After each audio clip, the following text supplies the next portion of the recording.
to clearly communicate a worthy offer that sells, you actually need to understand how your audience perceives the world around them.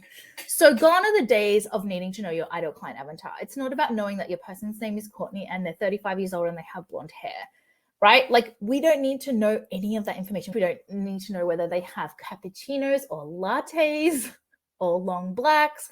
We don't need to know whether they love the Vampire Diaries versus Buffy. We don't need to know any of that shit, okay? What we need to know in order to sell your next six-figure offer is how they perceive the world around them in relation to what you're selling.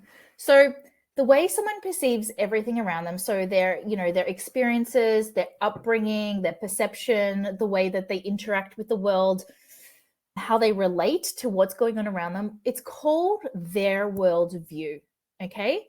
And so you need to know your ideal client's worldview in relation to what you're selling. This is non-negotiable. Basically, every single client that I work with, it starts with going, what do they think in relation to what it is that you're selling? What do they think about what you sell, right? I feel like no one's really asking this question.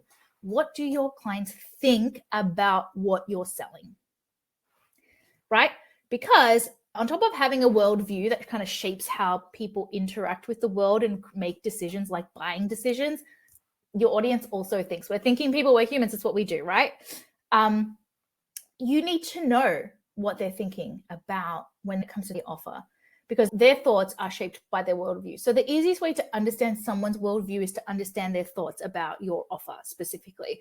Your worldview isn't just about selling. It's not a psychology of sales technique, although it is. It's actually, right, it's how we interact with the world regardless of what it is you're selling. But we can take that understanding and walk away with knowing exactly how you need to package up and present your offer to the world, because you have an understanding about what your ideal clients are thinking about when it comes to your offer. Here's the other little kicker. You also have a worldview. Obviously, your clients have a worldview. You have a worldview. I have a worldview. Every single human in the world who's grown up has a worldview. And so the sweet spot, the thing that makes an offer insanely sellable, but also feels fucking good for you and doesn't feel like you're selling out, right, is when you find the intersection between your worldview and your ideal client's worldview. That's the win-win. That's what I call the sweet spot. I always kind of do like a little Venn diagram, right? Like one circle is your worldview. The other circle is your ideal client's worldview. And that little intersecting bit in the middle, that's where the gold is at. That's where your next six-figure offer is. And that's where the next six-figure offer that feels fucking great to sell and feels incredible and one that you absolutely love, that's where that lives. Okay, so how to do it is basically, it's a bit of a process. You have to understand how you think. How do you think about your offer? How do you think about your business? How do you think about your industry? How do you think about what got you here? And what do you think about it all now? And then understand how they think. What do they think about what you're selling? What do they tell their friends about what you're selling? What do they tell their best friend? What do they tell their mom? Right? Starting to kind of understand how they think.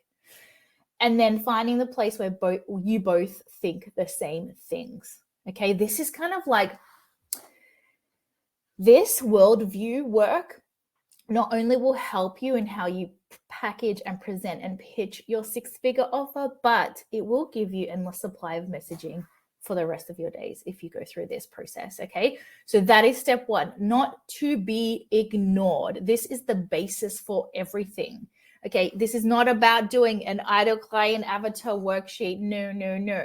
This is about understanding the worldview, how they think in relation to your industry and what you offer. Okay, so it's very specific and the information is insanely valuable. It's usable, right? I don't know how I can use the knowledge that my client likes a cappuccino over a flat white. Like it doesn't do anything for me, but knowing how someone thinks about what it is you're selling helps you with everything else that comes after this.